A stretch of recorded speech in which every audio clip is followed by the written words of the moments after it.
Hello and welcome to Podcast.init, the podcast about Python and the people who make it great. You can subscribe to our show on iTunes, Stitcher, TuneIn Radio, or add our RSS feed to your podcatcher of choice. You can also follow us on Twitter or Google+, and please give us feedback. You can leave a review on iTunes so that other people can find the show, send us a tweet, send us an email, leave a message on Google+, or you can leave a comment on our show notes. I would like to thank everyone who has donated to the show. Your contributions help us make the show sustainable. For details on how to support the show, you can visit our site at pythonpodcast.com.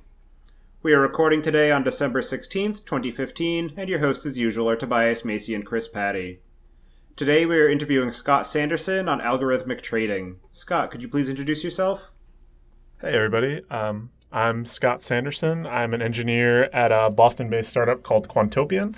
And what we do is we build tools that allow anyone to do algorithmic investing in the browser with Python. And most of that is built on a stack of open source software.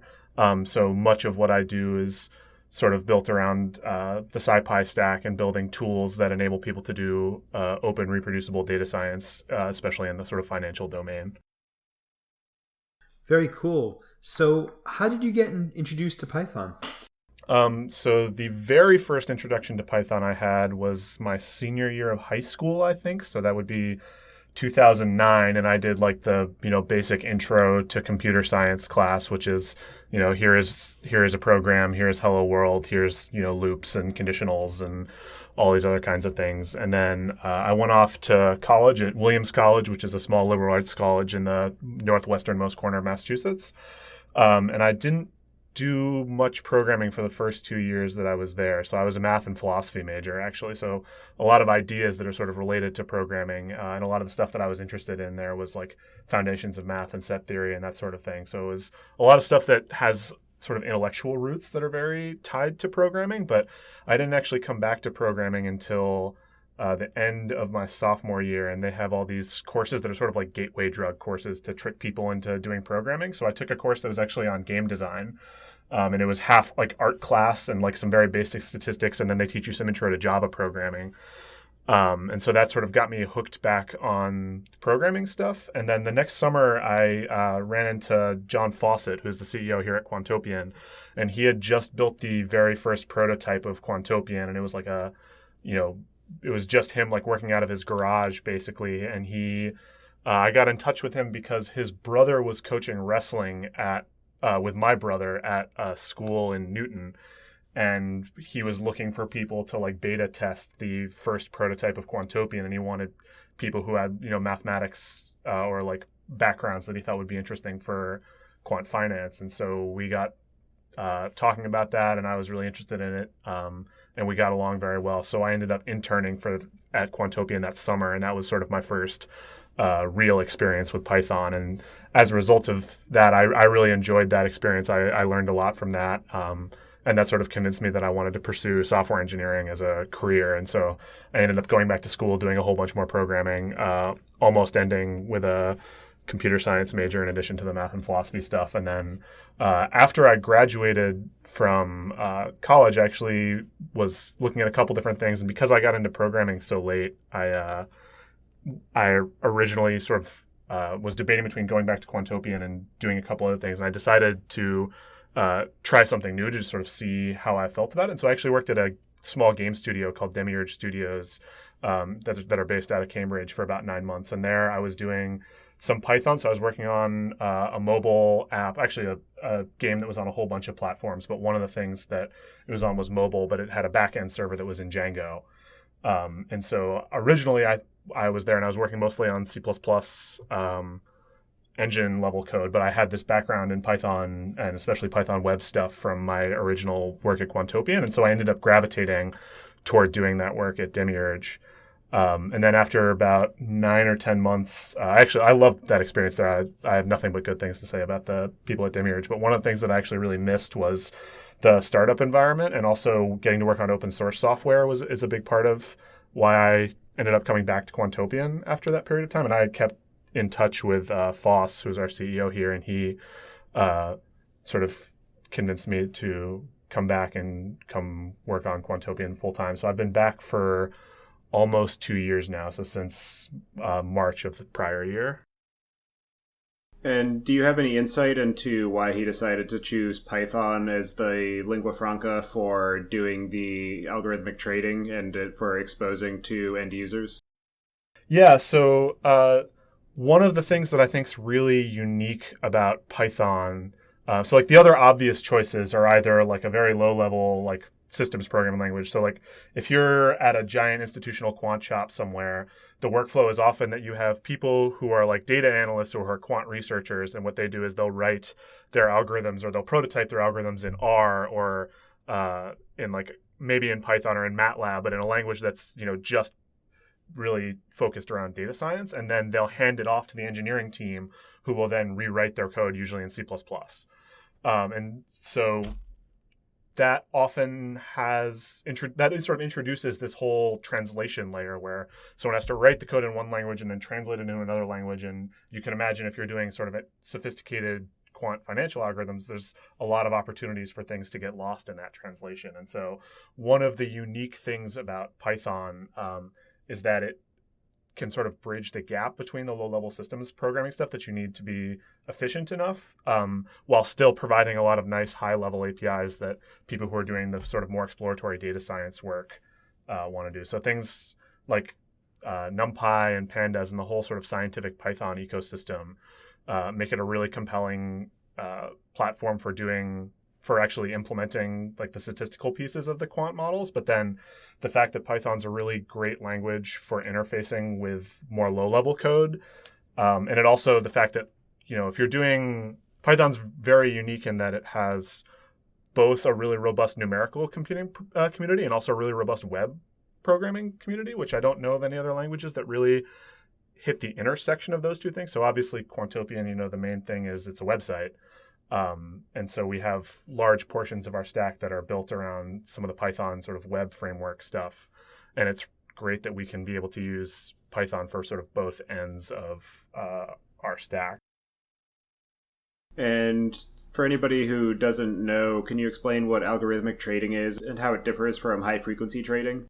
Yeah, so algorithmic trading very broadly is any investing or trading where the placement of your orders is not made by a human being pushing a button somewhere, but it's automated by a running computer algorithm. So generally what that looks like is you have some program that's running on a server somewhere, and it's getting fed a constant stream of pricing data and other data as well. So things like company fundamentals or like sentiment analysis or all these other interesting data sources is one of the things that people are working on. But so that's algorithmic trading very broadly, right? Is any form of investing where it's a computer that's placing the trades and that's doing the business logic.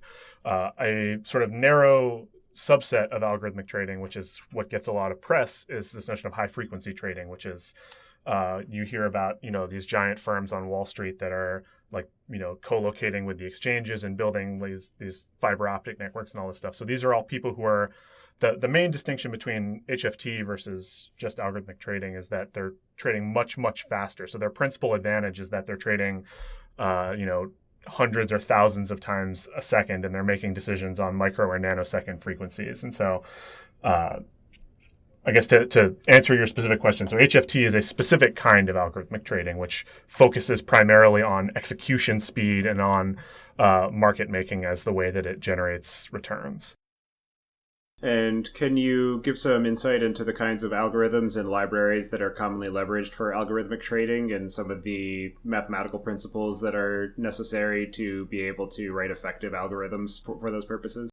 At the core of pretty much any project in Python that's doing serious numerical work is NumPy. So that's the sort of low-level n-dimensional array library that lots of things are built on top of. And that provides that's one of the reasons that you can do this work and be efficient enough is that NumPy allows you to write what looks like nice high-level Python code, but then the heavy number crunching happens in C and highly optimized code inside NumPy. And then it also provides really good interfaces to a bunch of linear algebra routines that are the core of a lot of the business logic of these algorithms.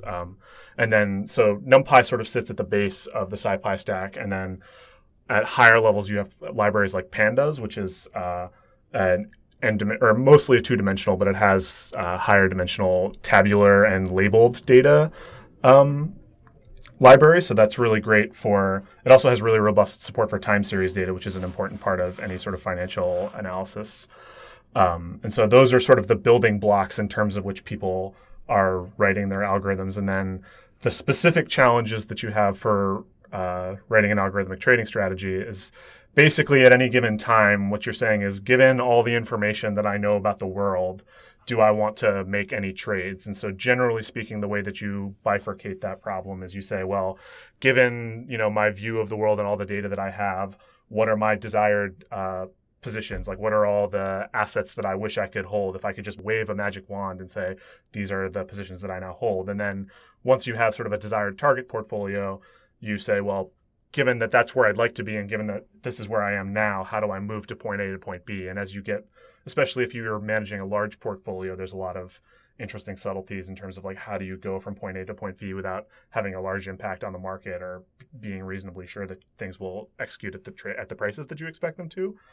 And then with that first piece, right, of how do I decide what positions that I want to hold, or how do I decide what portfolio allocations I have, a lot of that sort of turns into a big like convex optimization problem where you're basically doing this big, you can think about it as sort of this giant vector space of, the basis elements are each asset in the possible set of equities that could ever, or in our case, U.S. equities and soon U.S. futures. But in general, if you're trading, N assets, say, you can sort of think about it as this like very high dimensional space where the unique elements are all the different assets you can trade. And what you're trying to do is filter that down into usually a much smaller dimensional space, which is the particular portfolio elements that you're going to have at any given time. And so there's a bunch of sort of canonical examples of like simple kinds of trading strategies. So like very broadly, you have a class of strategies which are called like statistical arbitrage. And basically the idea there is you're identifying some statistical property of the market that you think has held in the past and you have reason to believe will hold in the future. So like a common example of this is something like a pairs trade where you say, I believe that, stock A and stock B are correlated. Say it's something like, McDonald's and Burger King, where the nature of the businesses that they're in, you have reason to believe that if McDonald's goes up, then Burger King might go up, or if McDonald's goes down, Burger King might go down. And so that by itself isn't a trading strategy. But if you have some thesis that says like, I think McDonald's is going to outperform Burger King over some time period, then something that you might do is say, well, I'm going to buy, and I'm going to go long, I'm going to buy, $1,000 of McDonald's, and I'm going to short, which essentially amounts to buying negative shares of Burger King. And so what that says is that you're not exposed to the movement of the market as a whole. So, right, so if you just believe that a given stock is going to go up, then you would just buy that stock, and then if it goes up, and you predict it correctly, and you make money. So a more sophisticated strategy is something like if you believe that you have some statistical relationship about the relative motion of two stocks, then what you can do is something like a pairs trade where you go long one of them and short the other one. And then if the whole market moves, right, if everything just goes up or down by 1%, then the value of your position doesn't change because you have, one share in stock A and negative one share in stock B, and the gains from one cancel out with the losses from the other.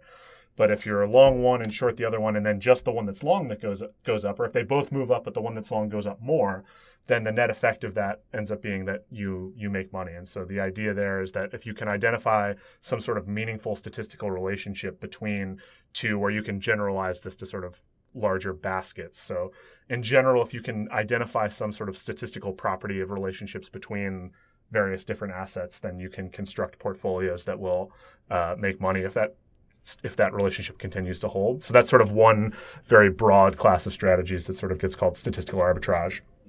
And then you have another sort of more interesting class, or not a more interesting one, but a different one is doing things like identifying criteria of stocks that you think are systematically under or overvalued, and that can be based on their earnings estimates or their balance sheet, or they tend to be more based on like the fundamental attributes of the company. And so looking at those and trying to understand like, well, why might some company be undervalued or overvalued, or especially if it's undervalued or overvalued relative to similar companies, if you can identify assets like that. And often when you're doing that, you're doing it on very large, broad universes of stocks and sort of doing these large-scale screens and trying to identify things that you think are systematically over or undervalued, and then placing bets based on those assumptions or those beliefs. And so one of the other things that you mentioned as factoring into trading decisions is doing sentiment analysis. And so does your platform also provide various news feeds for your end users to consume to do that analysis in conjunction with the actual raw stock data? So we don't directly provide any. So we're not out like collecting any data like that. So one of the more recent things that we've started doing is we've built a data store through which various vendors can come and provide their data, generally at a fairly substantial markdown from what they normally sell at. So one of the things that I like to talk to people about with Quantopian is that there's sort of 3 historical barriers to entry for doing quant finance if you're someone who knows how to do it or is interested in doing it. So there's access to infrastructure. So that's things like, servers and being actually connected to the market and all the sort of code pieces that you have to have.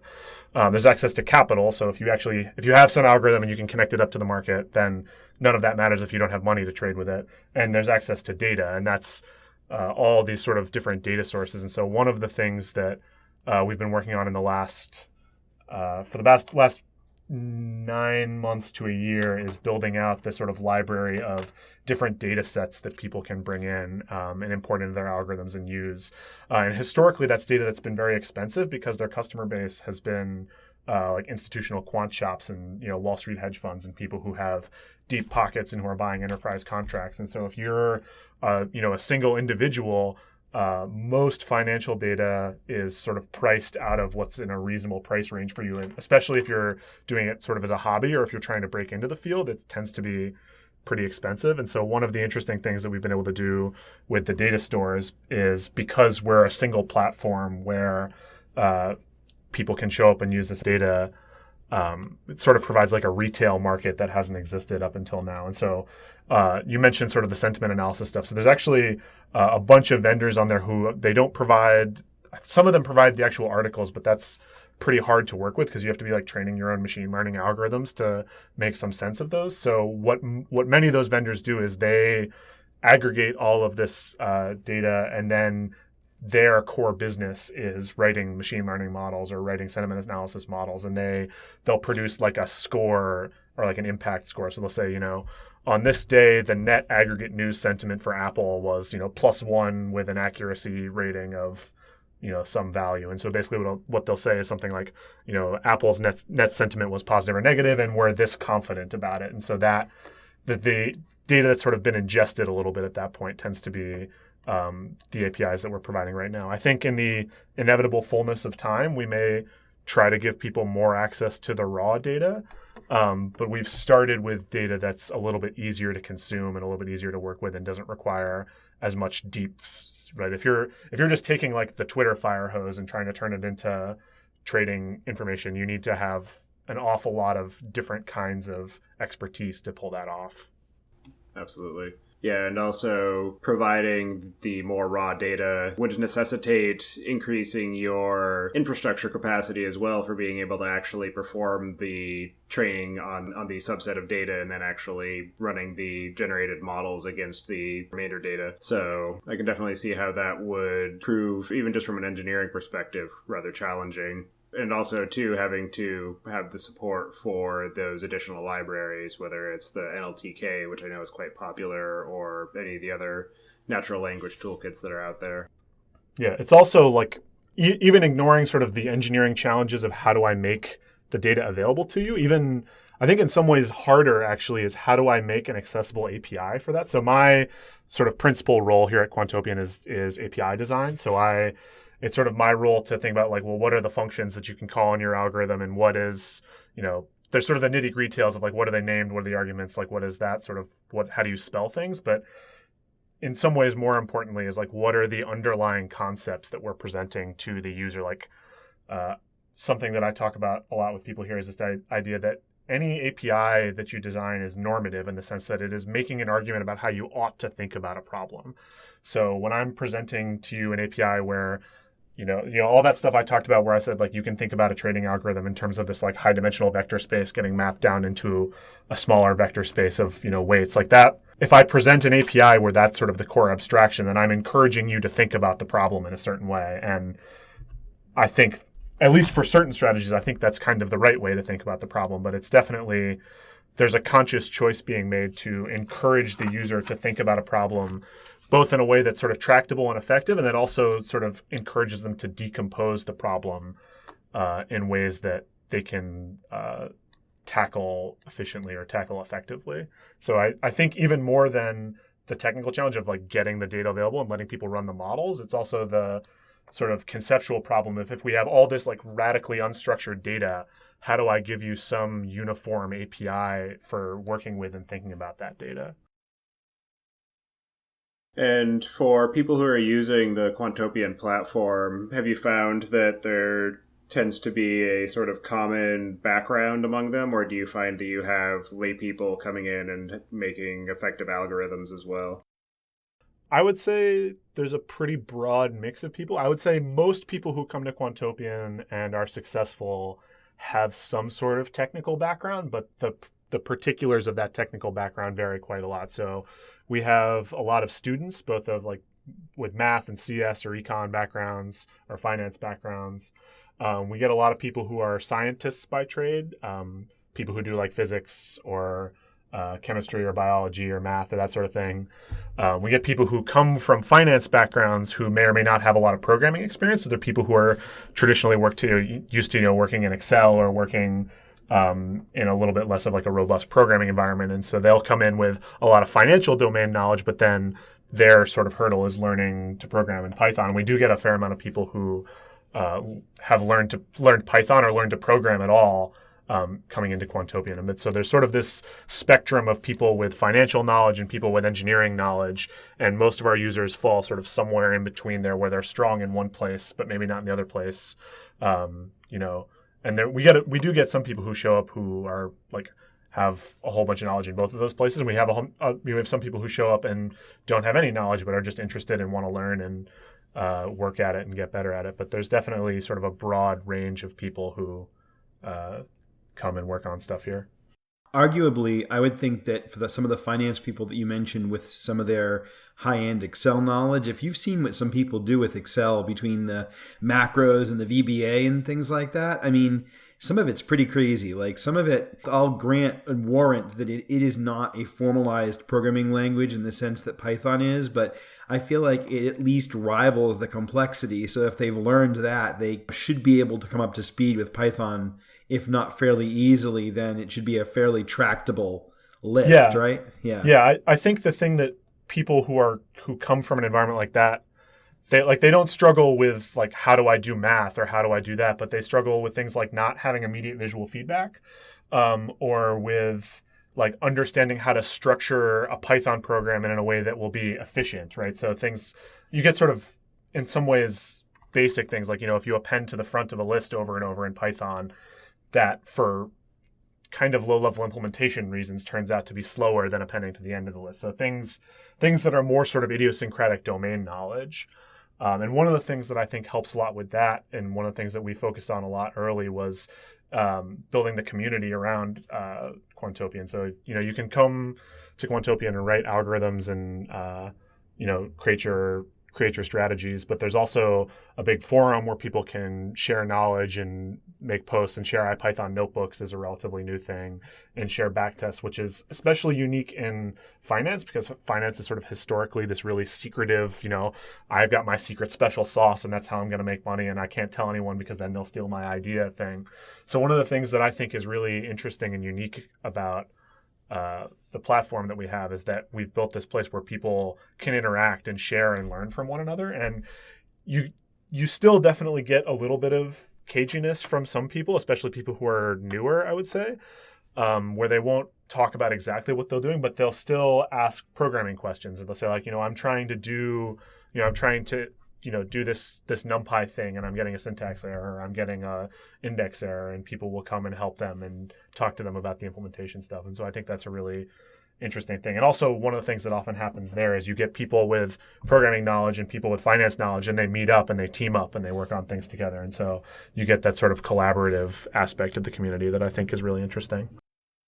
Yeah, and you mentioned the IPython notebooks, and when you were commenting on the people with a financial background who are more experienced with Excel, not having the immediate visual feedback, that was immediately what I thought of being able to do things in the notebook and actually inline either Matplotlib or Seaborn graphs to be able to see what's actually happening as they're transforming the data, and also Totally. the pandas tabular displays in IPython notebook being nicely formatted. Yep. Yeah, so that was actually when I first got back to Quantopian, I did a couple small projects, and then for about 6 to 9 months, my main project was building a hosted IPython notebook platform. And so I worked a lot with the IPython guys directly, and particularly they have a newer project that has come out called Jupyter Hub, which is essentially a multi-user IPython notebook server. And it was designed for a sort of small scientific computing lab. So they were imagining on the order of 50 to 100 people talking to one of these Jupyter Hubs at a given time. And the idea there was I have a lab at some university somewhere, or I'm teaching a class. Like one of the really awesome things about the notebook is it's this great teaching environment. And so they built this project that lets you basically have a whole bunch of notebook servers. Then it adds sort of login stuff and some basic administration tools on top of it. And so we've taken that, and I'm actually running a cluster of these multi-user Jupyter Hubs, and worked with a lot of the IPython folks to bring features in that support that sort of large-scale use case. And so we now actually have a big, I think probably the largest Jupyter Hub installation in the world, running on a whole bunch of EC2 instances, and we're dynamically creating Docker containers for people and connecting them to notebooks. And that's been a really, really exciting thing to see people take to that, because before that, you could show up and you could write trading algorithms, but in people who do quant finance professionally, like it's their full-time job, they'll tell you that they spend maybe 10 to 15% of their time, writing trading algorithms, where they say, this is my idea, I'm going to write it and I'm going to test it. And they spend probably 80, 90% of their time just sort of exploring data and trying to do research and trying to figure out what ideas are even worth pursuing in the first place. And the notebook is such a great environment for that. So I've been super excited about and it's also, the fact that you can have the result of a computation be interactive, right? So one of the really cool things about the notebook is that you can write an object whose repr is a piece of JavaScript that then displays dynamically, and you can have an Excel table that you can scroll through and move and sort and filter and do all these things. We have one of the cool open source projects that we have is this library called QGrid that is a sort of fancy representation for data frames, where you say show grid of a data frame, and it renders it using this JavaScript library called SlickGrid. And that gives you these beautiful smooth scrolling things, and you can filter stuff and edit them in place and have it take in your data frame. So it gives you this really interesting free-flowing interaction between your code and your data and the representation of your data. So I'm sort of really excited about the next 2 to 3 years of that project and what it's going to do for interactive computing. And one thing that I'm curious about is, in terms of your platform, how interactive it is in terms of being able to develop the algorithms. I know you mentioned the Jupyter notebooks on the Jupyter Hub clusters, but for people who are trying to test against live data, do you provide any sort of in-browser execution, or do people have to sort of lay out the total format of their code and then submit it en masse to be able to run against the actual live data for testing purposes? Yeah, so the way it works basically is a trading algorithm on Quantopian consists primarily of 2 functions. So you write an initialize function, which sort of sets up any basic state that you want to have in your simulation. And then you write a function called handle data that gets called every minute with the updates for that data. And so the first thing that we ever built was backtesting. So backtesting is basically you write these two functions and then you say, well, if I had deployed this algorithm, in 2002 and run it up until now, how would it have done? And so if you go to the IDE in Quantopian and you write out your algorithm, and then you can press a button that says, run this from time A to time B, and it'll give you sort of a little streaming graph that'll show you what your returns were over time. And then you can tab over to another thing and investigate those returns more closely. And it'll give you, there's a whole bunch of standard financial metrics that you can use to evaluate the performance of your algorithm. So as you're developing your algorithm, generally what you're doing is making changes, running back tests, seeing how it performs. We also have an in-browser debugger. So it has sort of a little Visual Studio kind of interface where you can click on a line number and it'll set a breakpoint. And so you can run your back test with breakpoints set, and then it'll pop up kind of a Chrome's JavaScript debugger style UI where you actually have a REPL that you can dynamically investigate the state of your process at any given time.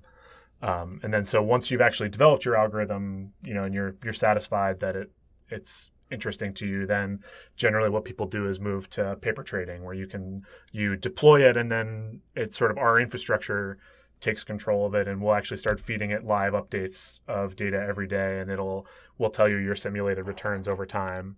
And then obviously if you're happy with your paper trading results, or if you're convinced that this is actually an algorithm that you want to deploy, then you can connect it to an Interactive Brokers account and actually deploy it against capital. And then from the algorithm's perspective, one of the really interesting things about the way that the system is designed is that from back testing to paper trading to live trading, your code is always the same, which is not true of a lot of institutional systems where you have this rewrite gap, right? If someone writes the strategy in R and then somebody else ports it to C++ to trade against actual real things. And that's sort of this terrifying prospect, right? Of we had this code that worked and we believe it was tested, but it was written in a totally another language. And then to actually deploy it live, we have to rewrite it in C++. And so having a single code base that is, going through all these pieces of testing, I think is one of the interesting things that we're able to do.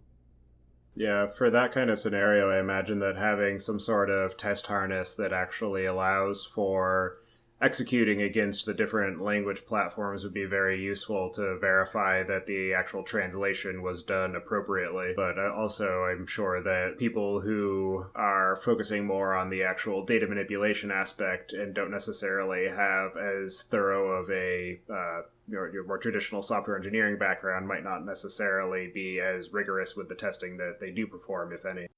And so for the in-browser execution, are you using something like Python Anywhere, or have you built your own sort of homegrown solution to provide that capability?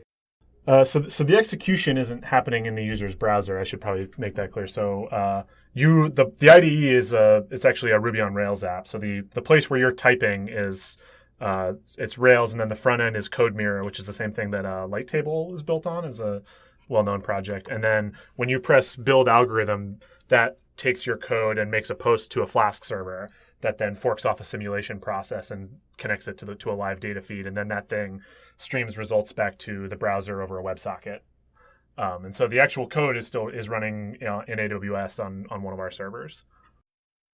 I'm assuming you provide some sort of sandboxing. Are you just using Docker containers for that, or do you have some other sort of mechanism in place? So there's a couple different layers of sandboxing. So that's one of the very interesting and challenging parts of Quantopian, right? Is for many websites, accepting other people's arbitrary code and executing them on your servers is a pretty good definition of getting hacked. And for us, that's our core business. And so we do sandboxing at a couple different levels of abstraction. So there's operating system level abstraction. So that's things like making sure that the user's process doesn't have access to the file system, doesn't have the ability to make HTTP connections, that sort of thing. And there's also Python level sandboxing. So we actually do a lot of static analysis on people's code, and in some cases even hopefully transparent dynamic rewriting of their code, as well as so that's things like verifying that you can't import the OS module, for example. So if your code contains the statement import OS, then we'll statically fail that and say you're not allowed to use the OS module because it does various unsafe things. And then you can imagine immediately, well, what about eval and exec and all these dynamic language features? So a lot of those dynamic features end up getting disallowed on Quantopian. And then in addition to that, there's also runtime dynamic sandboxing as well for things that are not necessarily easily catchable at compile time, or as much of a compile time as Python has. And so there's various different layers of static Python sandboxing, dynamic Python sandboxing, as well as operating system level isolation. Does the Quantopian platform build in any safeguards to prevent users' algorithms from spiraling out of control and creating or contributing to a market crash? Yeah, so I mentioned, I had worked on that Jupyter Hub project, and that I had done a small project before that. So the first thing that I actually did when I came back to Quantopian was building a trading guards module in Zipline, which Zipline is the project that's actually sort of at the core of Quantopian, which is an open source project. And so what that provides is an API where you can say things like set max order size, or set max leverage, or set max position size, so that your algorithm, you can basically say, I can never, place an order for more than $10,000, or I can never place an order for more than 100,000 shares. 100,000 shares is a lot, but more than some fixed number of shares, or I can never hold a short position. So things like that. So those are things sort of at the user's discretion that are just sort of good housekeeping for preventing logic bugs. So you can imagine, if you accidentally write while true order 1 share of Apple, very quickly that ends poorly for you. So you as a user would just want to add guards like that would prevent your algorithm from sort of spiraling out of control. And then as far as you had mentioned, like preventing users' algorithms from contributing to a market crash, at the levels of investment that people tend to be running on Quantopian, it would be pretty hard to have a truly large global impact on the market. Maybe if you're trading some very thinly traded stock, you could have a material impact on its price. But most people are trading on the order of tens or maybe hundreds of thousands of dollars, where the things you hear about in the news are people trading millions or billions of dollars, and they're also trading at a much higher frequency. So we talked a little bit earlier about that distinction between high frequency trading and algorithmic investing, and everything on Quantopian is happening at most minute resolution. So basically your algorithm gets its handle data called once per minute, and then it gets to make decisions there. And so the things you hear about, like flash crashes or something like that, where all these algorithmic trading bots are running amok, tend to be things that are operating at much, much lower frequencies, and that are all often sort of trying to follow one another and trying to mimic what each other are doing. And so it's much harder to be the kinds of algorithms that are really feasible to write on Quantopian tend not to lend themselves to that kind of extreme failure mode. That's great. It really makes me wonder then how, I guess when you look at the really sizable crashes, it wasn't just like one trading algorithm, right? It was all the trading algorithms kind of joining hands and doing this horrid death spiral leap of doom. Where we saw the big graph for the stock market just take this giant plunge. So that's good to know that it would be really tough for one user at least to trigger that kind of thing. Yeah, I mean, the reality rate is if you're trading even a couple $1 million, that's such a tiny fraction of the market. You basically have to be either a huge institutional fund, or like you said, you have a whole bunch of algorithms that are implicitly correlated, or that are all sort of secretly doing the same thing, to have sort of the kind of major market impact that you're talking about. And so earlier you mentioned that part of the web interface for people to develop their code in is actually a Ruby on Rails app. And so I'm wondering in which other places you leverage languages other than Python, and for what reasons you came to those decisions. Yeah, so I would say probably 60 to 70% of our stack is Python, depending on how you measure. So there's Python is sort of most of the core services. The front end is Ruby on Rails and JavaScript.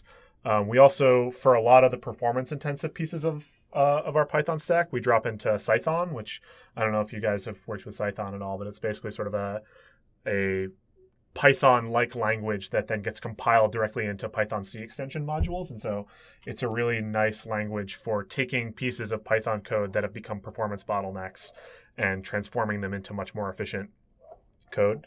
So some of the really performance-intensive pieces of Zipline have been ported to Python, and there's a couple pieces that are, I think, just in straight C.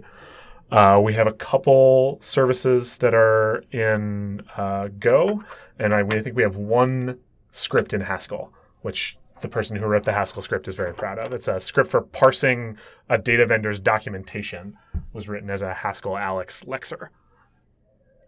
It's really funny. It seems like, everybody sort of says, well, Haskell's not useful for writing code in production. But what I've seen now is a number of different companies finding these really interesting kind of niche cases where, why, yes, in fact, not only is it useful for writing code in production, it's much better at it than some of the stock procedural languages that we're all used to, because the particular problem domain really lends itself to Haskell's gifts. Totally, yeah. I mean, so I am actually, finance is one of the places where functional programming has taken a big hold. I would say the big player there is OCaml. So there's a lot of big institutional quant shops or even just financial institutions that are running a lot of OCaml code. But Haskell is also a big one there, and so there's a couple pieces of that. One is that pure functions are really easy to parallelize, and your compiler can do a lot of work for you, both from an optimization perspective and from a correctness perspective. And you can imagine writing code in the financial domain, correctness is a thing that really, really, really matters a lot, because the failure mode for writing a bug is, someone's money goes to the wrong stock, or someone orders 10 times as much as they wanted to. So you really want to make sure that your logic is ironclad. And so things like Haskell that can provide really strong static guarantees about the behavior of a program, or that can, encapsulate at compile time things like you're correctly handling errors of various sorts, are potentially really powerful. I gave a talk at PyData in New York maybe a month and a half ago about a new wing of Zipline that I just added, which is basically this sort of little DSL for describing computations on trailing windows of financial data. And one of the subsections of that talk was called Symbolic Computation is Eating the World. And basically the argument there was that increasingly what we're seeing in Python is that the high-level interfaces to performant numerical code are doing symbolic computation or deferred computation, which are sort of bringing back a lot of the traditional benefits of having a compiler, where you're separating the representation of a computation from the execution of a computation, right? So if you're working with NumPy, or you're working with Python dictionaries or Python lists, right, you have the data right at your fingertips and you can do whatever you want with it. And so there's this nice immediacy to it, right, where you can do exactly what you want, and you get to think, even in Python, sort of you get to know exactly what's happening to your data. The flip side of that is you have to know exactly what's happening to your data, and you have to tell the computer exactly what's happening to your data. And so what we're seeing now in libraries like Blaze and Dask, and Google just released TensorFlow as their big new machine learning library, and things like Theano, and there's this whole sort of litany of libraries that have sprung up or become much more popular in the last 2 to 3 years. And the thing that they all share in common is this idea that they're separating the representation of a computation, where by that what I mean, you build up in memory. You're not working directly with your data, but you're working with expression objects, where you have something that represents an abstract array, and you do my array plus my array plus my array. And if you actually had a NumPy array, then Python has to go execute that. And one of the consequences of that is you're constantly creating and throwing away temporary arrays, for example, because if I have a big gigabyte size array and I add it to itself and then add it to something else, well, I didn't actually need to allocate a whole nother gigabyte array and then immediately throw it away. And so one of the things that you can do when you have this symbolic computation layer, right, is you get to see the whole expression at once, which is a thing that you never get to do in standard Python, where everything is just getting interpreted on the fly. So if you have an abstraction layer where you can say, well, here's the entire expression that I want to compute, and then you feed that into some execution engine, then you get a bunch of really nice benefits. So one of those things is, like I said, you can do optimizations on it that you can only do if you see the whole expression. And the other thing you can do is when you've separated the representation of computation from the execution of computation, well, then you can mix and match the executions, right? So you have libraries. One of the libraries that a lot of people are excited about recently is this library called Dask, which is a library for doing parallel computations or out-of-core computations on NumPy or Pandas. And there's a new arc of it called Distributed that Matt Rocklin, who's a guy at Continuum Analytics, has been sort of building out as the newest wing of that. And one of the cool things about that is you build up these abstract computation objects, which internally are basically represented as like S expressions, sort of Lisp style. And then what you do is you build up with these abstract array objects your expression, and then you feed it to some executor to get run.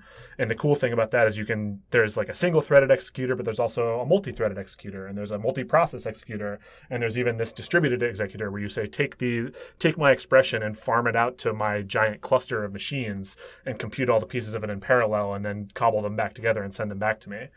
And so one of the things that I think we're going to see more and more of in Python, especially for scientific and high-performance computing, is this idea that you're not going to work directly with the data, but you're going to work with more abstract symbolic representations of the data.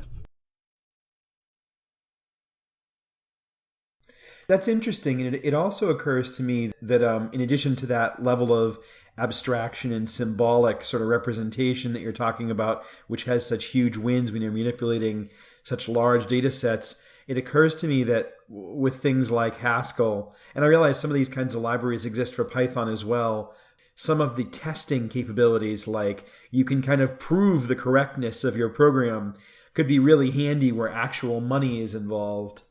There's also one of the big benefits is if it fails, you learn earlier, right? So if you're going to do some giant, data crunching algorithm, right, that's going to run for 5 hours on your cluster and do all this numerical stuff, and then the last step that it does is add an integer to a string and it crashes. It's really frustrating if you're doing that in Python, right, and you go through all that work, and then the way that Python works is you don't learn about the failure until it actually happens at runtime. But if you've built up this abstract expression object and then you said executed it, well, then you can have some like type checking layer, right, even in Python that says, hey, you added an expression of type integer to an expression of type string.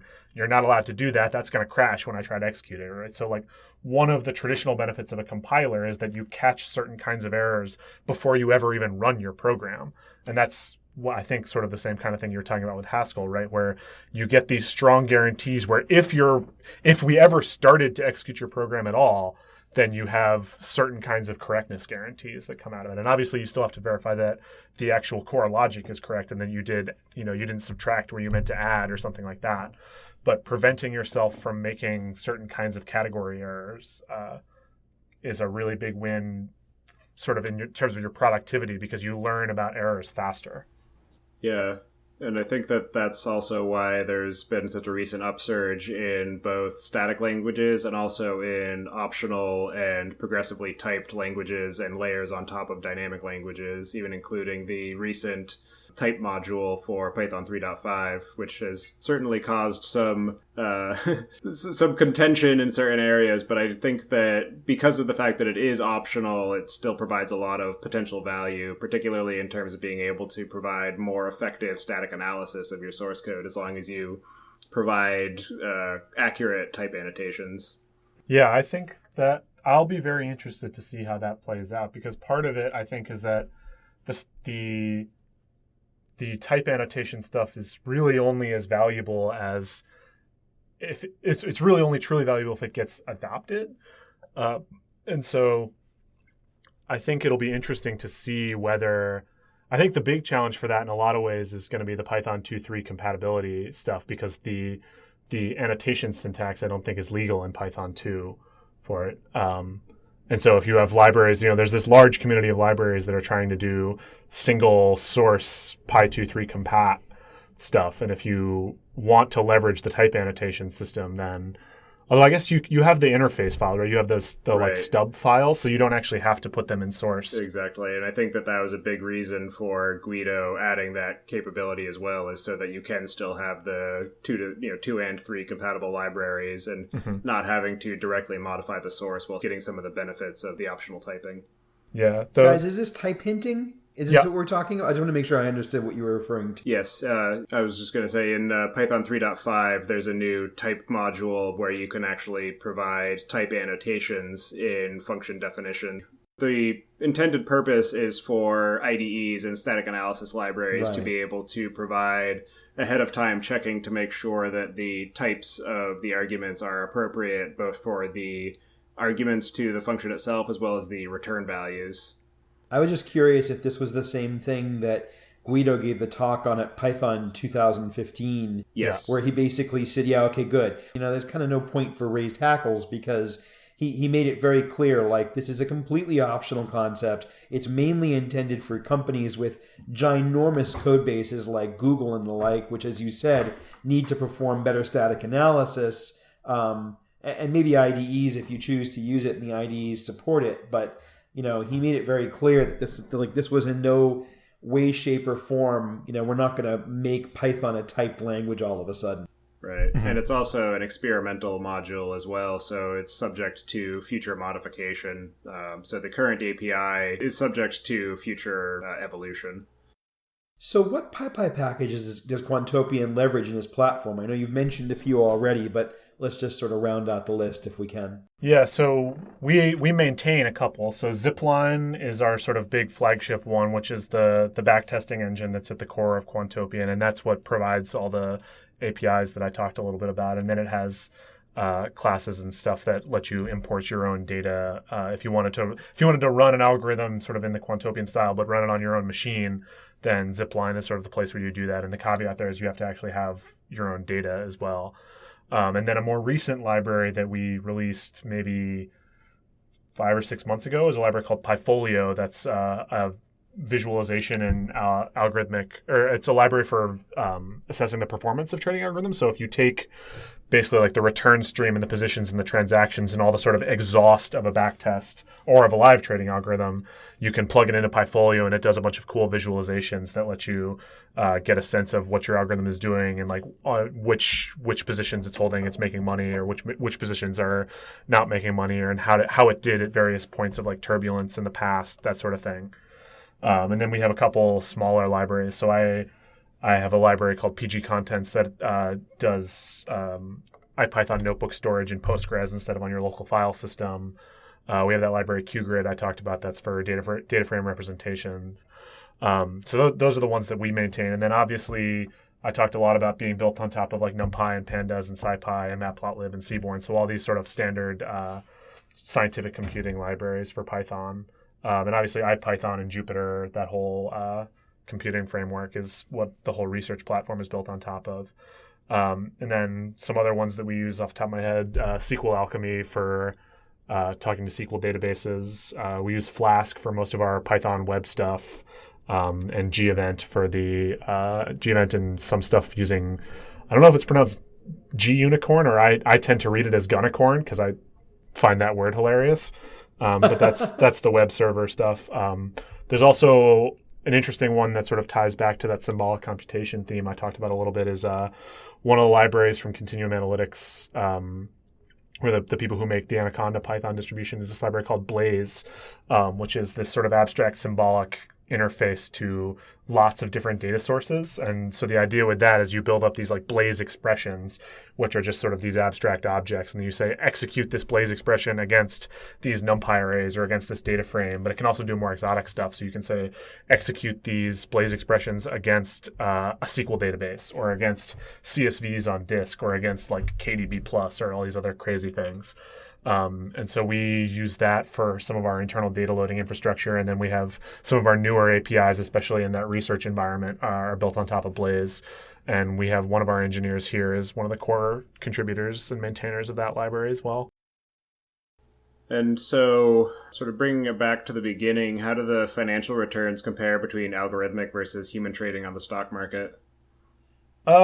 So that's sort of an interesting question to answer. So one is, there's no like obvious way to say like, oh, well, these returns came from, like, if you're just looking at all the trades that happen on the stock market, like nothing publicly tells you, these were placed by a computer and these were placed by a person. I think increasingly also like the distinction between algorithmic trading and human trading is sort of getting blurred, because there's like no one who's doing trading isn't using a computer for some part of it, right? You're always, whether you're using Excel with your models by hand and then it spits out a thing that says you should buy the stock and then you buy it, or you're writing a computer but you can send it, manual messages to say buy this stock or another thing. Like the distinction between algorithmic trading and human trading, let's say, is sort of getting increasingly blurry, I would say. And so part of me wants to say, well, that question doesn't necessarily make sense increasingly. But in addition to that piece, I think it's also actually quite hard to answer that question because, like I said, these financial trading firms are historically super secretive about what they do and how they execute. And so it's actually quite hard, I think, to get good data about the returns of human-driven investing versus algorithmic-driven investing, even insofar as you can make that conceptual distinction. In some ways, I answered your question by not answering it. No, that's totally fair and very valid. And as you said, as in anything, technology is increasingly blurring the line between what a individual human is capable of and what is facilitated by the technology. We are gradually turning into the Borg. Yeah.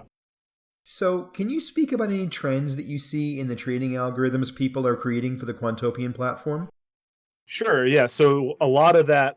So one of the things I talked about a bit earlier is this idea that we are always making these sort of normative decisions about how people should think about writing trading algorithms and what kinds of algorithms people should be writing. And so a lot of what drives the kinds of algorithms that people are writing are the kinds of tools that we give them. So if you look back 2 or 3 years ago at what was possible in Quantopian or in Zipline, and there was basically the way it worked is you had to explicitly say ahead of time, these are the assets these are the equities, these 10 stocks or whatever are the things that I'm trading. And then you could only get pricing history for those 10 stocks. And then you could only place orders against those 10 stocks. And very quickly, what we learned was that more sophisticated trading algorithms tend not to say, these are the stocks I know about ahead of time and these are what I want to trade. But what they'll do is use more interesting criteria to decide, based on all the stocks that I could ever see or all the stocks I could ever know about, what ones do I actually want to trade today and what ones do I actually want to care about. And one of the things that we've done as we've sort of evolved as a company, one of the things that we've started doing is trying to build the Quantopian hedge fund. And the idea there is one of the sort of historical barriers to entry I talked about for Quantopian existing is access to capital. So we have all these users, we have this great community, we have all these people who are building interesting trading algorithms. And for many of them, the barriers are, or one of the barriers to actually trading is not having the capital to deploy to their algorithms. And so what we've been doing what we're working towards and hoping to build and to become our core business model is building a fund where we can raise institutional capital and then offer it to users on Quantopian and basically say, you've come to Quantopian, you've written this great algorithm, and we want to offer you capital to run your algorithm, and we'll pay you a percentage of your performance fees, and then we'll, whoever's money it is that's actually trading will get a portion of the returns, and then we'll take a portion of the returns for building the infrastructure and connecting the capital to the algorithm. And so one of the things that we've done as a result of that becoming a focus is we've really tried to encourage people or make it possible to build tools that can handle these large universe style algorithms. So for a bunch of reasons, it makes sense for us to try to encourage people to write algorithms that hold many different positions at different times. The big one there is basically it gives you more reason to believe that it's actually correct and not just lucky, right? So if you imagine we're looking at this whole universe of possible algorithms and someone has an algorithm that had really, really good returns, and it turns out that their algorithm just happened to buy Apple in 2003, right? Well, they're going to make a lot of money because Apple did a whole bunch of, Apple's value went up a whole bunch in that period of time. But that doesn't necessarily give us any reason to believe that we should invest in that algorithm if all it did was just happen to buy Apple at the correct time once. Whereas if you have an algorithm that every day is based on some criterion, choosing a different 100 names every day and investing, allocating its capital toward those 100 names and then holding that position, maybe for 2 weeks or a month or more or less than that amount of time. If you're making lots of independent bets and consistently outperforming the market, then maybe that gives us some reason to believe that there's actually something worth investing in your algorithm. And so we have very consciously chosen to encourage, or not, maybe not encourage, but we've chosen to develop APIs that let people trade with larger universes and let people look at larger, broader amounts of data. And part of that is just sort of the natural evolution of the platform technically. So when we first launched, we only sort of had the technical capacity, both because, servers have gotten faster and because it was a simpler problem. We only sort of had the ability to stream your algorithm 10 stocks worth of data. And as we've built out the platform over time, we've increasingly given people the ability to look at more and more data over time. And as a result of that, they're able to trade strategies that incorporate more and more data and that look at more and more stocks. And so that's sort of the biggest trend that I've seen over the last year and a half is looking at more data, looking at more kinds of data, and looking at larger universe sizes.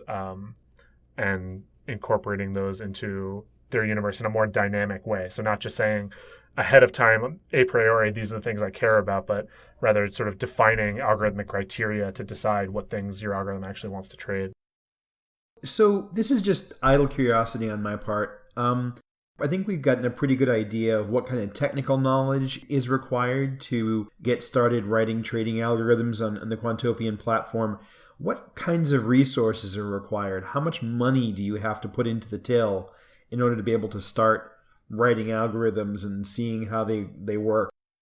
The actual amount of money you have to put in is $0 right now. So all the stuff I just talked about is all free services. I think you meant that a bit more metaphorically.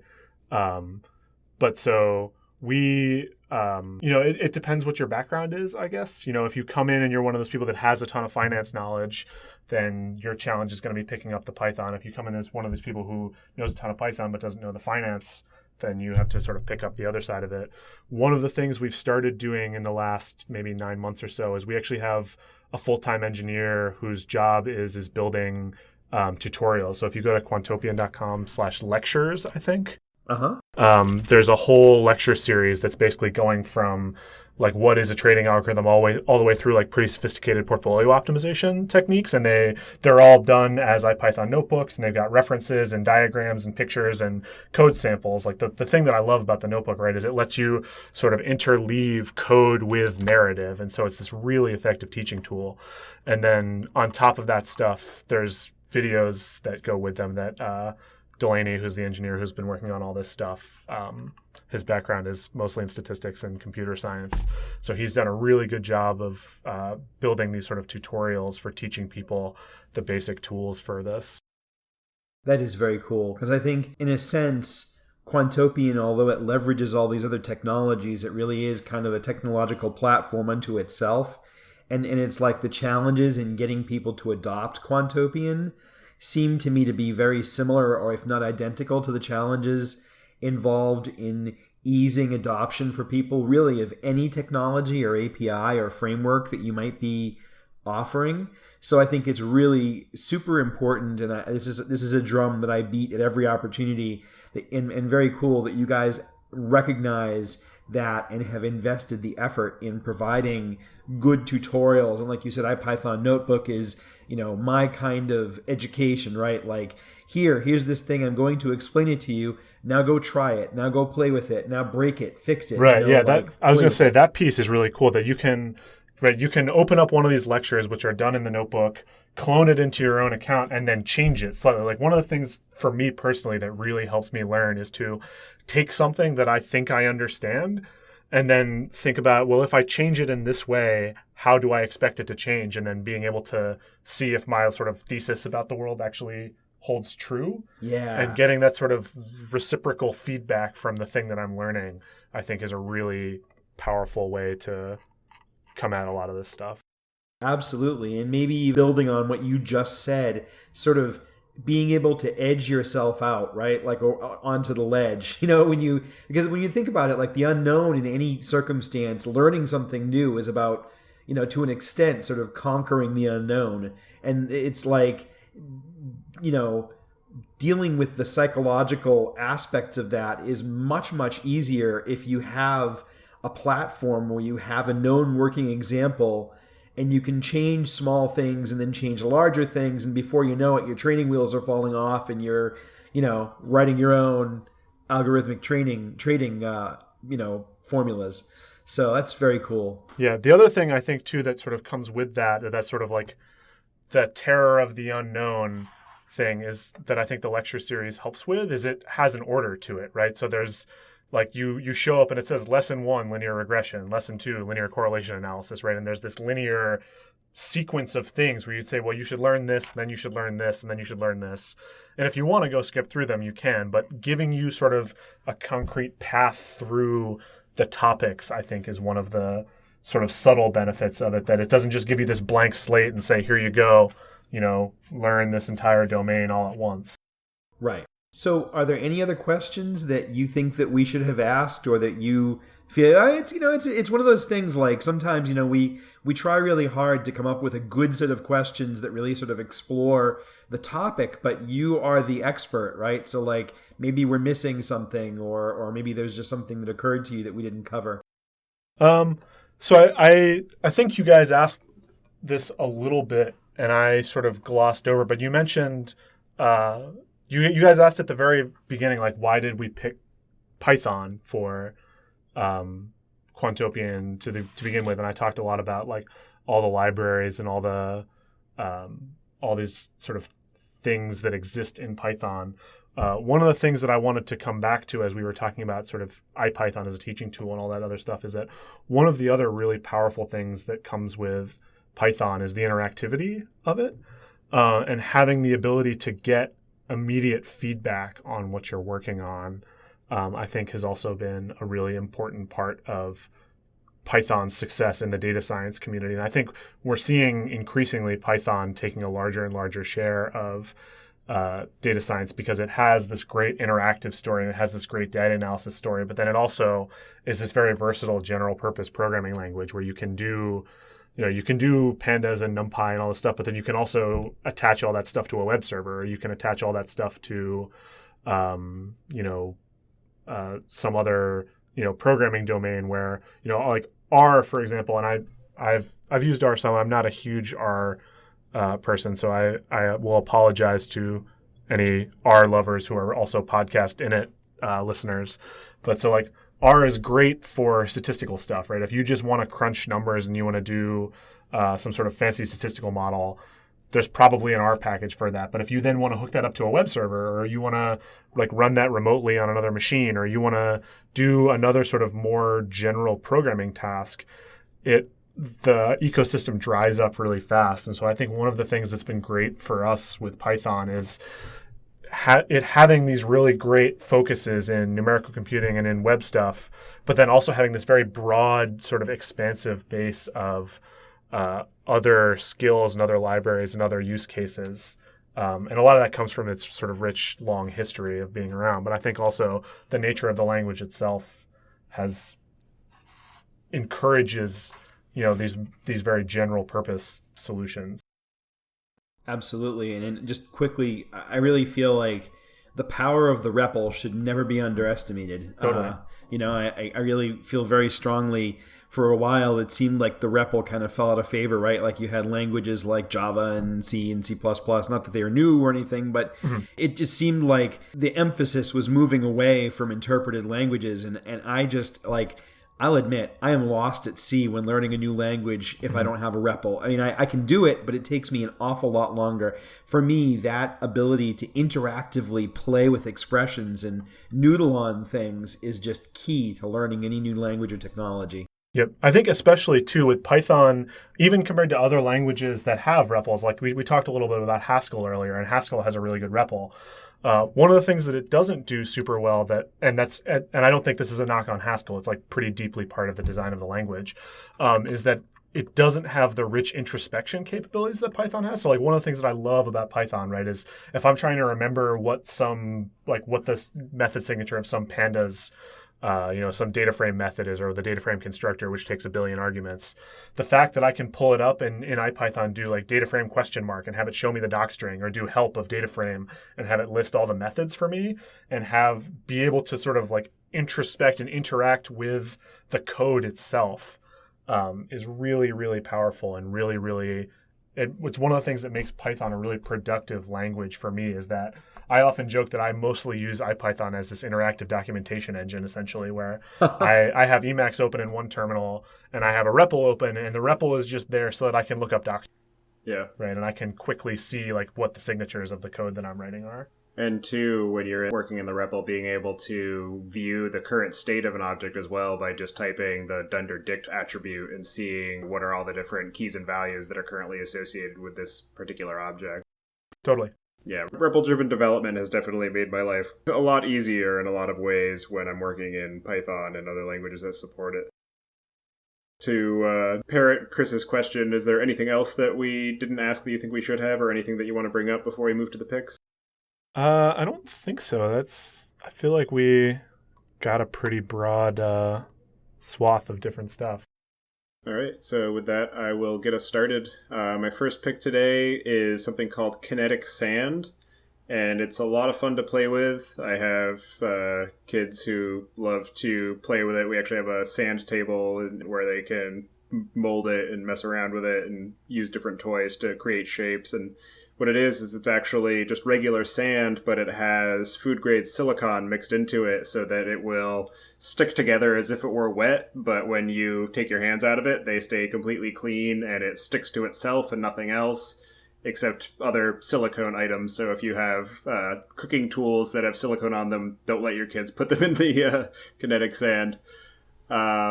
So I definitely recommend getting some and playing around with it. It's just very interesting to mess around and see how it flows and sort of the weird state that it exists in terms of, it's sort of a mix between a solid and a fluid in some ways. My next pick is a band called Trivium, and they're a very talented, very technical metal band that has had a lot of really great evolution in their sound over the years that they've been around. So each of their albums sort of has a different tenor to it, where, versus some bands where every album sounds kind of the same. With Trivium, each album sort of takes their sound in a new direction, and they do a lot of experimentation to evolve their skills. So definitely worth checking out. And my last pick is a website called Thrift Books, and it's a online marketplace for used books. They have really reasonable prices. The site is very well designed. It works great on mobile, has a lot of really great just little elements that you don't necessarily notice at first, but really add to the experience. And with that, I will pass it to you, Chris. Great. My first pick today is a completely unintellectual game, but it's really, really well done. It's one of those things where, it's not like this is a really, really deep game, but it is beautifully constructed and contrived and built. It's called Threes, and it is a puzzle game. I know you're going to say, it's just like 2048, but 2048 was essentially an homage to this. Like 2048 in its credits said, by the way, this is heavily inspired by Threes, and Threes is way better than 2048 in a number of ways. The audio-visual experience is really cool. Each number has kind of a personality unto itself. There's a lot more strategy, in my opinion, than 2048 in Threes. And it's just really well put together. You can get it for mobile platforms. There's a clone for the web called Threes.js. It's great fun. I keep it on my phone, and when I'm stuck on the T and my brain is leaking out my ears and I don't have the wherewithal to read, it's a great way to pass some time. My next pick is a new series on Netflix. It's the same production company, I've been told, that made Daredevil for them, and I think it's really good. It's called Jessica Jones. It's a Marvel series, and it's just this really great sort of dark, moody, it is a superhero story, but in a very unconventional way. And the villain is just exquisite. He is quite a character. It's really good stuff. My last pick is a podcast series that unless you were living in a cave, you may have heard of last year in its first season. It's back. The podcast is called Serial, and I think it's phenomenal. I think it's back with a flourish. This new season has a really compelling story about someone, this gentleman who was captured by the Taliban in a real. But the thing is, this is not your standard war hero. Oh my goodness, we should be all swooning over him. He did some really questionable things and had some really kind of delusional ideas about what he was going to do and what he was going to accomplish. And as usual, these folks really make it into a compelling story. So I highly recommend Serial, both the first season, which was phenomenal, and this second season, at least out of it, which has come out so far, which is just one episode. But great stuff. Scott, what do you have for us in the picks? Cool. I will also. I have played Threes, and Threes is excellent. So I will second your recommendation for that. So I have two very bookish ones and one not. So I'll start with my not bookish one, which is a game that is probably the game that I have spent the most time playing of any game that I've ever played, which is Dota 2. So Dota 2 is a game made by Valve, who also made the Half-Life games and Team Fortress and a whole bunch of other games. They pretty much and Portal and Left 4 Dead and all these other great games. They basically never made a game that wasn't phenomenal. And it's the sequel to a Warcraft 3 mod called Dota, which stood for Defense of the Ancients. Dota 2 technically does not stand for anything, so the game is just called Dota because of conflicts with Blizzard. But it's the sort of the original MOBA. So if you're familiar with League of Legends or Heroes of New Earth or any of these other 5v5 team-based hero leveling up battle games, Dota 2 is basically the originator of that genre, and in my opinion, still the best version of it that's ever been made. And they just released a new big balance patch today, which I will probably go play after this because I'm real excited about it. My second one, changing gears entirely, is a philosophy book that was written in the 1940s and published maybe in the 1950s because it was not published until after its author died, which is Ludwig Wittgenstein's Philosophical Investigations. So this is wearing my philosophy major heart on my sleeve a little bit. So this is Wittgenstein was this guy who was part of this big movement in the in the 30s and 40s of philosophy of language, and who were trying to connect language with logic. And they had this idea that in his early career, he had this idea that the way to understand language was by reducing it to logic and understanding that every sentence expressed some sort of abstract logical proposition. And what's really interesting, I think, about his career as a philosopher is basically later in his life. So he sort of builds up this program. He writes what he considers his magnum opus called the Tractatus Logico-Philosophicus. And then he declares that he's solved all the problems of philosophy and goes off to become a school teacher. And goes off for several years, and then through conversations with other philosophers basically decides that all of the ideas in the Tractatus were wrong, and that he's totally misunderstood the point of language, and that you can't understand language without taking into account how it's actually used by human beings, and that philosophy of language needs to focus on this social context in which language is embedded, and all the ambiguities that he was sort of trying to stamp out and avoid and theorize around. He realized are sort of central to the project of understanding language, that language is sort of essentially inherently ambiguous, and that's part of how we interact with one another as human beings. So I think it was one of it's sort of odd to say this, but it's a piece of intellectual work that I find incredibly inspiring and incredibly interesting. And so if you're at all interested in philosophy of language, I encourage you to take a look at that. It sounds great. It also sounds like he basically pulled the philosopher academics equivalent of saying "I win," and then he dropped the mic and went home. Yep. But then the great thing about it is he did that and then came back and said, "No, actually, I was totally wrong." Yeah. And like had the intellectual integrity to basically renounce all of the other things that he had written. Not renounce, but I don't know. It's the book is very interestingly written also, because the first book, the Tractatus, is this like, it reads like a logic textbook. It's like proposition 1, proposition 2, theorem, proposition 3. And it's like this very technical, rigorous piece of work. And then philosophical investigations, it's these like little snippets, and it's all like little paragraphs that are not necessarily directly related. And it's like this almost stream of consciousness style writing that's very interesting. I'm actually going to add one in here now while I ad-lib one is if you're interested in sort of the intellectual history of philosophy of language and philosophy of mathematics in that time, there's a great book called Logic Comics, which is a graphic novel about Bertrand Russell, who was another philosopher in this time. And it's Russell and David Hilbert and Wittgenstein and Kurt Gödel and all these people who are wrestling with these questions of logic and meaning and mathematics and truth and language. And it doesn't sound like that would be an incredibly engaging piece of fiction, or it's not fiction, but it's like dramatized fiction about Russell's life.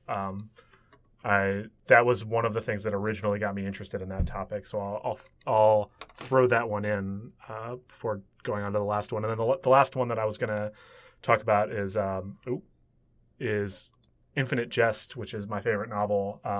It's by an author named David Foster Wallace, who wrote mostly in the 90s and early 2000s.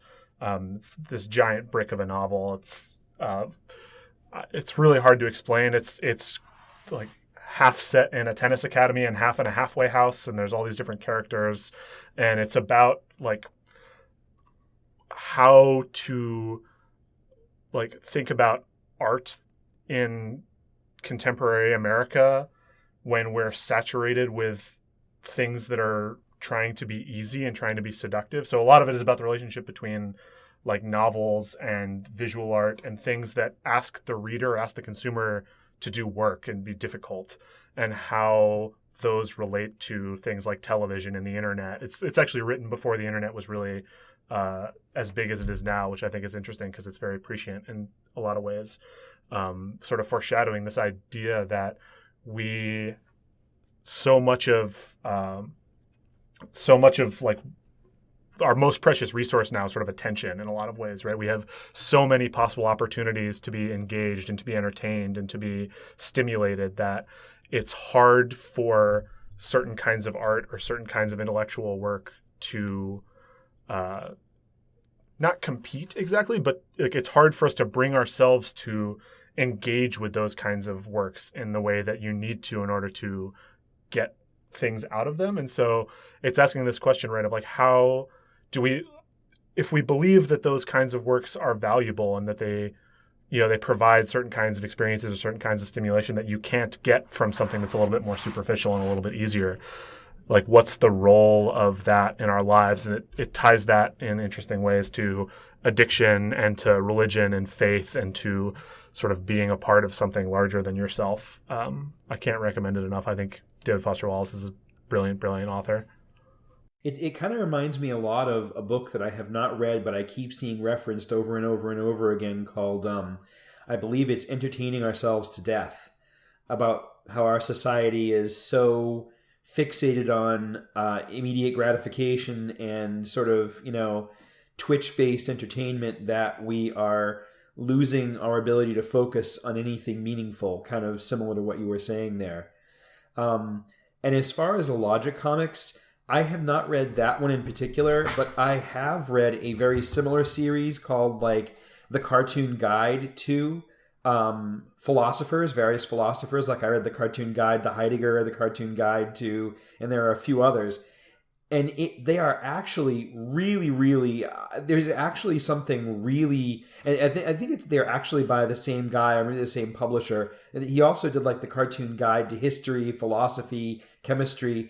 And there's actually something, and in fact, modern day bloggers, I forget which one now. Maybe it was Saranya Bark, but I'm getting that wrong, I bet. There's a number of prominent modern bloggers who have kind of made their name also in terms of explaining some kind of complex concepts in the form of cartoons. And I actually think there's a tremendous amount of power in that medium to kind of trick us into conveying these things that could otherwise be really dry. But when you're consuming it in that format, it's like a spoonful of sugar helps the medicine go down kind of thing, and you actually do wind up walking away with maybe actually having thought about something that was kind of profound and kind of changed your worldview a little bit, when in reality, you're reading this book full of cartoons. Mm-hmm. Totally. Yeah. That also reminds me of Randall Munroe, the guy who writes XKCD. Yeah. Just came out with a new book, the Thing Explainer, which is all explaining these like complex engineering things using only the 1,000 most common used English words. And so it's full of great things like, the Saturn rocket is the Upgoer 5. And, it says if this end is not pointing toward the ground, then you will not go to space today. So it's this very sort of simple language, but it still manages to capture a lot of the core ideas of these complex things. And I actually have not yet gotten that one, so I can't recommend it, but I look forward to reading it when I get the chance to. All right. So for anybody who wants to follow what you're up to and keep in touch with you, what would be the best way for them to do that? Sure. So if you're interested in some of the technical things that I'm working on, so Zipline and IPython and the PyData stuff, you can find me on GitHub. I'm S. Sanderson on GitHub. I think, Scott B. Sanderson on Twitter. I should probably know that offhand, but I only fairly recently joined Twitter. But I believe I'm Scott B. Sanderson on Twitter. And you can also find me, my email address at Quantopian is scott@quantopian.com. Great. Well, thank you very much for taking the time out of your day to join us and tell us about algorithmic trading and your work at Quantopian. It's been very interesting, and I'm sure our listeners will appreciate it as well. Cool. Great. Thank you guys for having me on.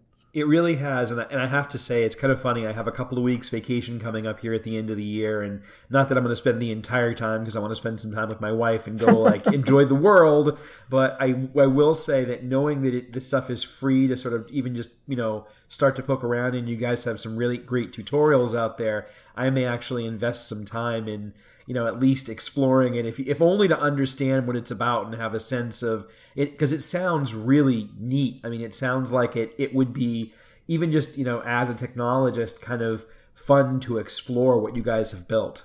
Totally, yeah. I mean, like I said, lots of people on Quantopian do it as a hobby. It's not like their full-time job or anything. It's a thing, which the irony, right, is we've built this platform about encouraging people to come and do what would be in another context like a paid job, right? Like a pretty serious amount of work to write code that does this very sophisticated thing.